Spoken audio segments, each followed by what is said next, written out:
नमस्ते, सुप्रभात। आज 19 दिसंबर भाग्योदय फाउंडेशन की युग ऋषि विचार श्रृंखला की 1084वीं 1084 कड़ी में आपका स्वागत। गायत्री की दैनिक साधना। आज की पुस्तक पूज्यवर आचार्य श्री राम शर्मा जी ने पृष्ठ 5 पर गायत्री उपासना का लाभ शीर्षक से लिखा था। पुरुषों की भांति स्त्रियां भी गायत्री उपासना से लाभान्वित हो सकती हैं। कई आध्यात्मिक तत्ववेत्ताओं का यह कहना है कि पुरुषों की अपेक्षा स्त्रियों को गायत्री उपासना का लाभ अधिक मिलता है, क्योंकि माताओं को स्वभावतः पुत्र की अपेक्षा कन्या का अधिक ध्यान रहता है। वह अपनी पुत्रियों के लिए अधिक उदारता का परिचय देती हैं। विधिपूर्वक साधना एक महत्वपूर्ण बात है।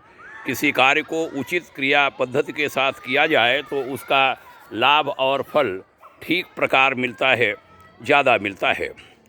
अविधिपूर्वक किए हुए कार्य तो असफल रहते हैं या उनका फल बहुत स्वल्प होता है।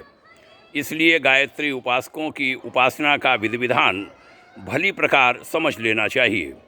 शरीर को शुद्ध करके साधना पर बैठना चाहिए। साधारणतः स्नान द्वारा ही शरीर की शुद्धि होती है, लेकिन किसी विवस्था, ऋतु प्रतिकूलता या अस्वस्थता की दशा में हाथ मुंह धोकर गीले कपड़े से शरीर पोंछकर भी काम चलाया जा सकता है। साधना के समय जिन सूती वस्त्रों को शरीर पर धारण किया जाए वह धुले हुए स्वच्छ होने चाहिए। पालथी मारकर सीधे ढंग से बैठना चाहिए। कष्ट साध्य आसनों से चित्त में अस्थिरता आती है। बिना बिछाए जमीन पर नहीं बैठना चाहिए। कुश का आसन, चटाई आदि के आसन सर्वोत्तम हैं। पशु चर्म गायत्री साधना के उपयुक्त नहीं होते। अस्तु, साधक साधना विधि का विशेष ध्यान रखें। बहनों भाइयों, बड़ा सुंदर यह लेखांश युग ऋषि वर्य का, आइए इसका लाभ उठाएं। मित्रों, आज पंडित राम प्रसाद बिस्मिल, श्री राजेंद्र नाथ लाहिड़ी और ठाकुर रोशन सिंह का बलिदान दिवस है।